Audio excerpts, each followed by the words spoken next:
Today I'm going to be installing this AFE cold air intake on my 2020 C build Ford Explorer ST. It does come with instructions.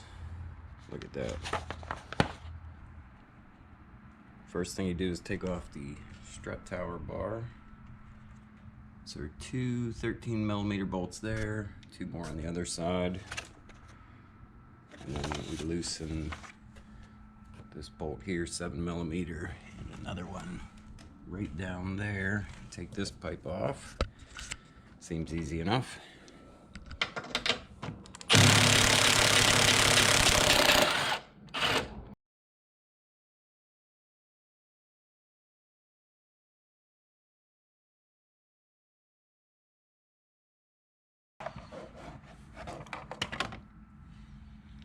Alright, that one's going to be a little harder to access.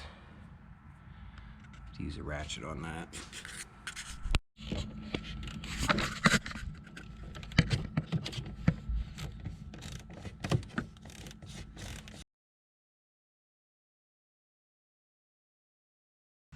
should be loose enough.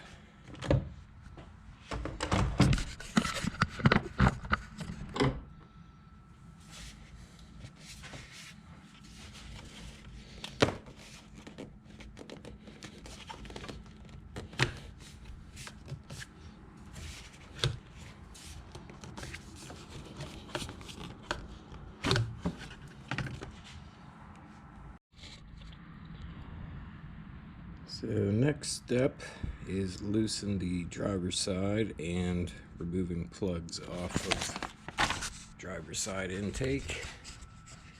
So loosen this one.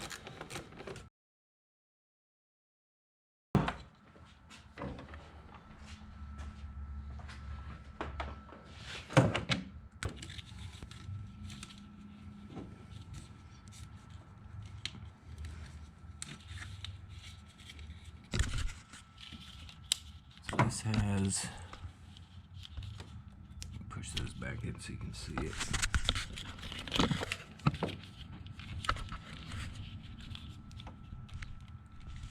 Little release tabs on the back.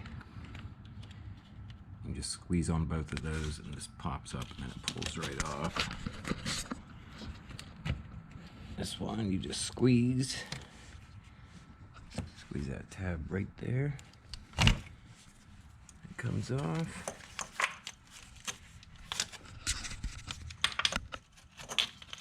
And we'll have to pull that out with a trim tool. And then there should be one more. There it is. This blue guy here.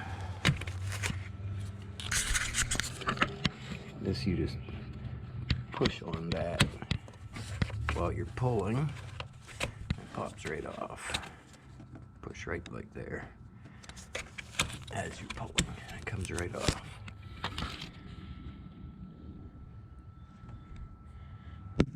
Seems too easy.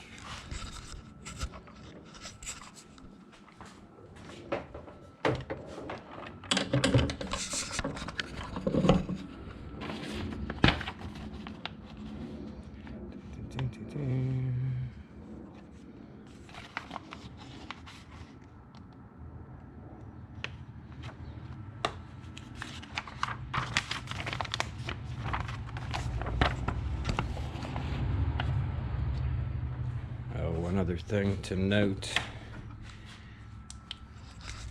this plug here, if that's orange on this side, you need to replace the whole hose if you're not able to get it off. I've seen people put like a right angle pick up inside it to push on the release tabs.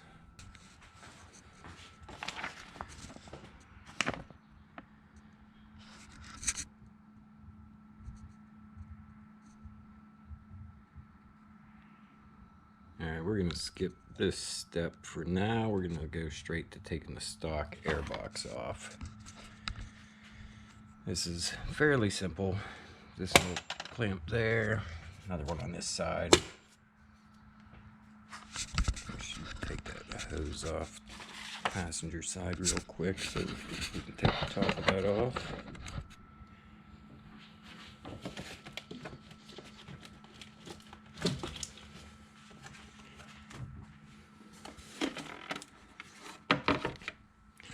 We'll need to remove this and another one on this side. You have to either cut that zip tie or pop that off so that the wire is completely free, and remove that sensor. So we'll need to put that sensor into the new air box.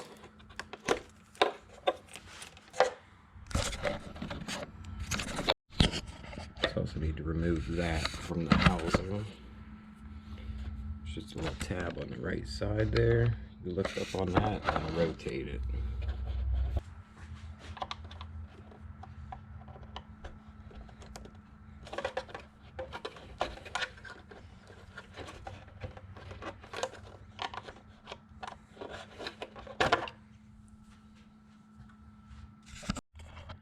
Also need to take the air filter out.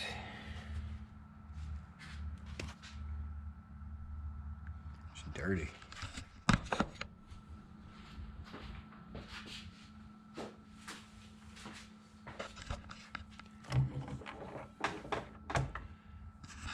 Now for the stock intake. Looks like mine was falling out.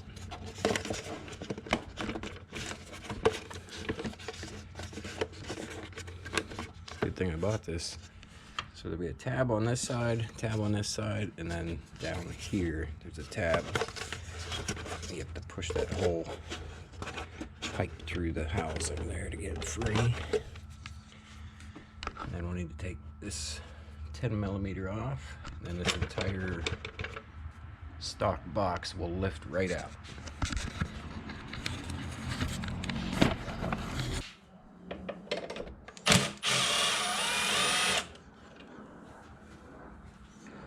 So when you lift the stock air box out, you want to lift straight up.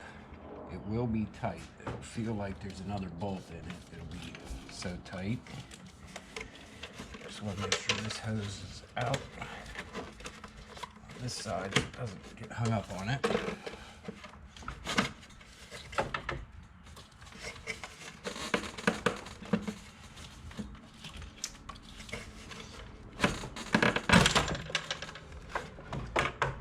And just pull until you feel like you're gonna break it. Now what we need to do is this clamp, we need to squeeze that, move the clamp down here out of the way, and then just pull this hose off the bypass valve.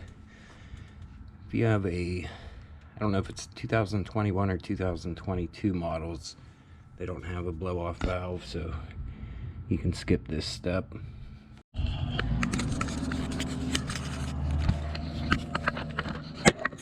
Back to the fun part.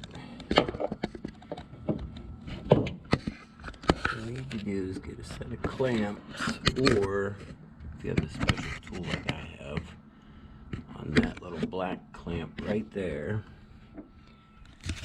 There's my little tool. I'll show you once I get it out. But as that clamp is released, you need to pull on the hose to get this to come off.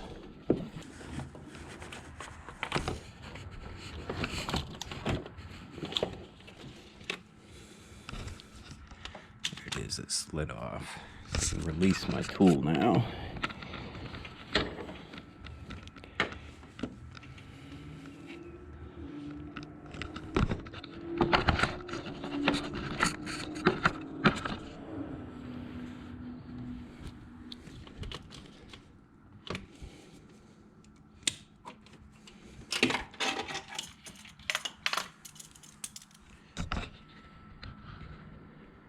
$20 on Amazon.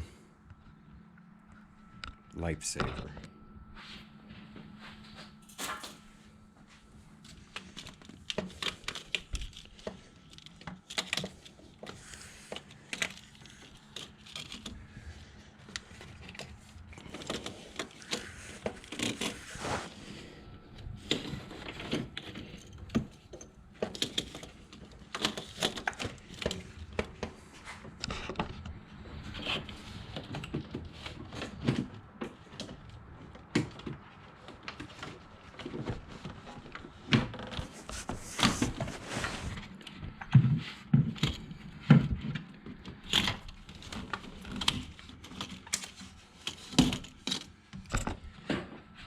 we go.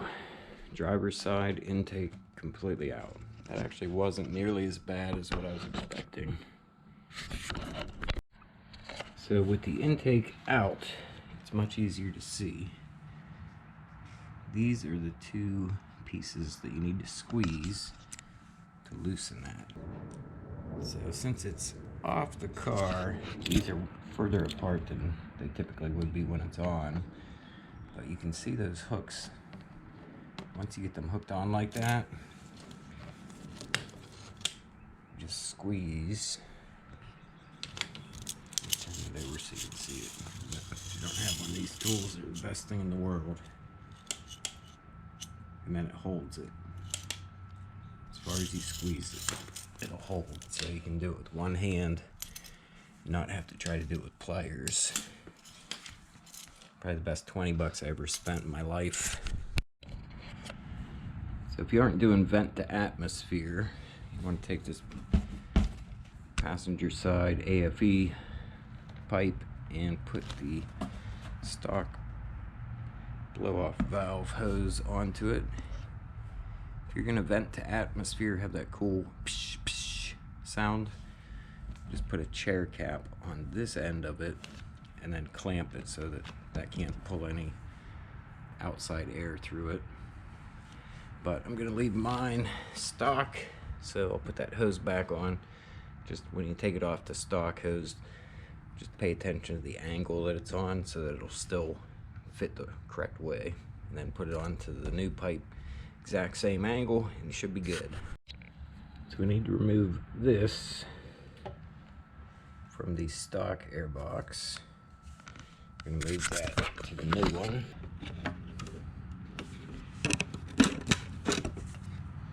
There we go. So for the metal part, you just push up from the bottom. There it is.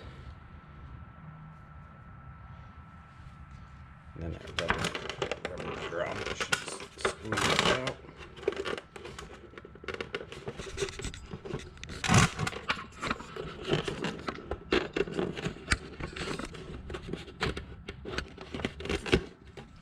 There we go. So those will go into the new air box. So the next step is to put that piece of rubber in right there. I put the rubber in through the bottom. Basically you just get one side in, squeeze all the way around, keep squeezing it until it pops in there. And then you want to squeeze it on the top just to make sure that it's flush all the way around on top and bottom. And then slide that metal post down through the top, which I've already done. And then we can put this airbox into the vehicle.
There we go.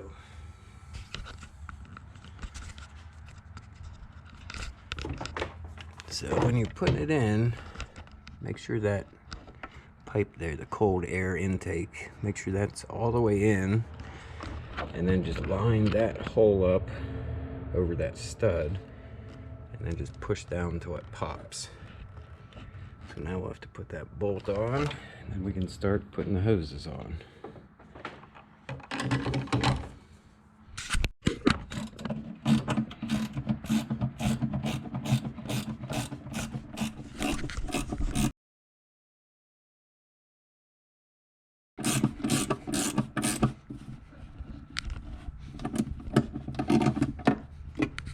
There we go, nice and tight.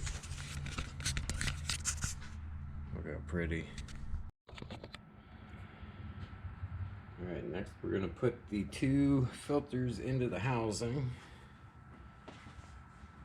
You want to make sure that you have the clamps in a position that will be easy to access so you can tighten them.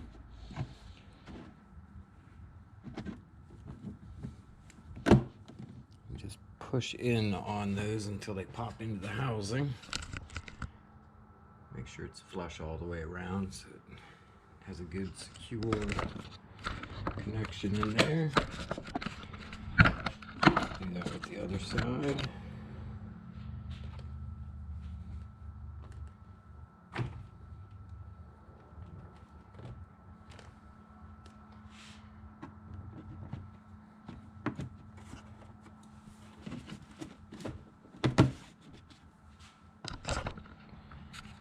And that one's in there nice and secure. Got the clamp. Nice spot where we can tighten it easily.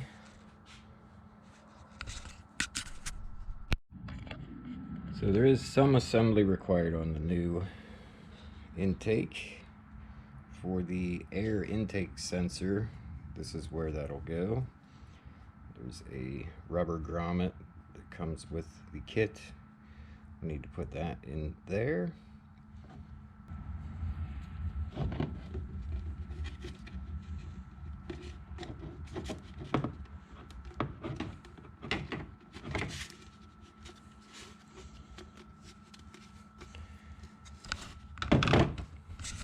Once that rubber grommet is in, there's this piece. Need to slide that in there. And that is what the air intake sensor locks into. Hopefully we just push that in there. Maybe we're supposed to put that in before the grommet. We shall see.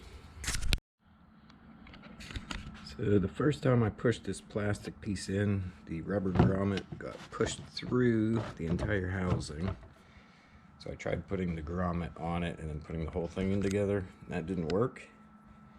So I put the grommet on again by itself and just was a little more careful putting this in. And this time it went in. So now we can put the air sensor in. As you can see, there's an arrow on this. Maybe you can't see it, but it points clockwise. That's how you tighten it. So you just put it in. If it doesn't go all the way in, then you probably have it 180 degrees backwards. So it should sit flush like that. So there's a little notch right there so that you can't turn it back without lifting up on that little tab there. If you can't turn it, that means you got it in correctly. Maybe we're already supposed to do that. We'll have to check back with the instructions. Oops. Alright, to get more slack in the line for the intake sensor, need to remove that little clip there. It's kind of a white or tan looking clip. Just put the panel.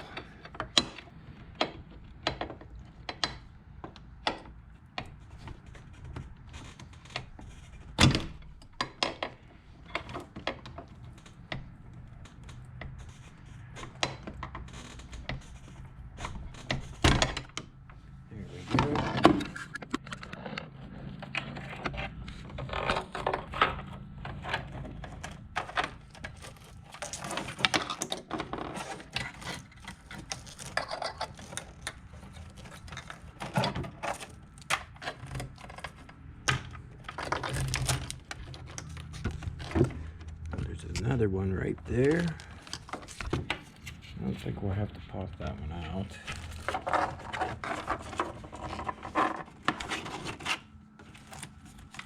Yeah, looks like we got enough slack to reach around there. Just pull it up around the back here. And we'll zip tie those just so that that wire isn't flying around loose.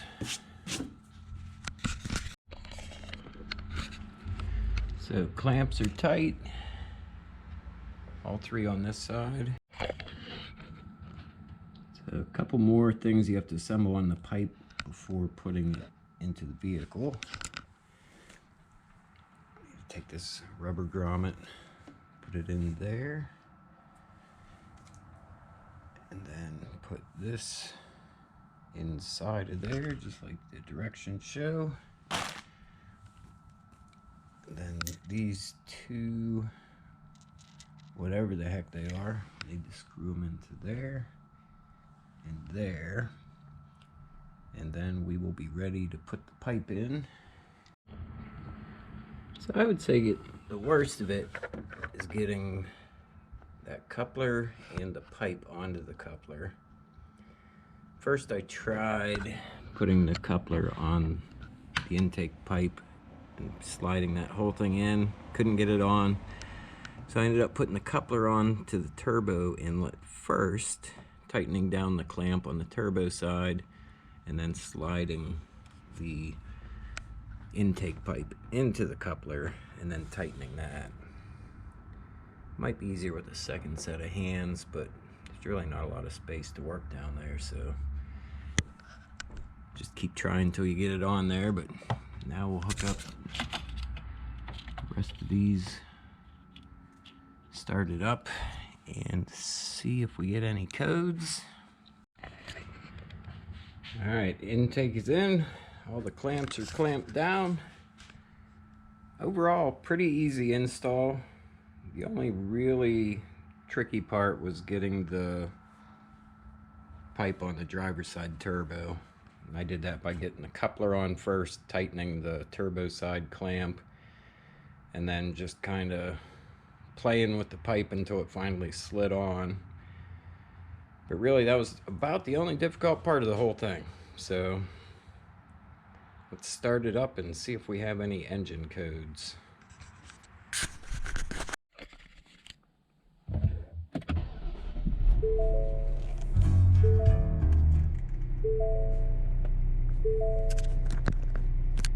That's a good sign. No warning lights. Let's take her for a drive and see how it sounds.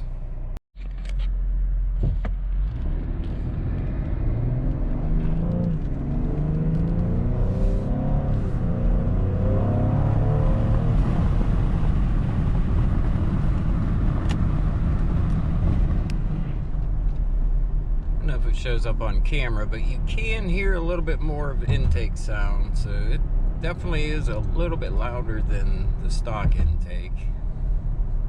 Not much.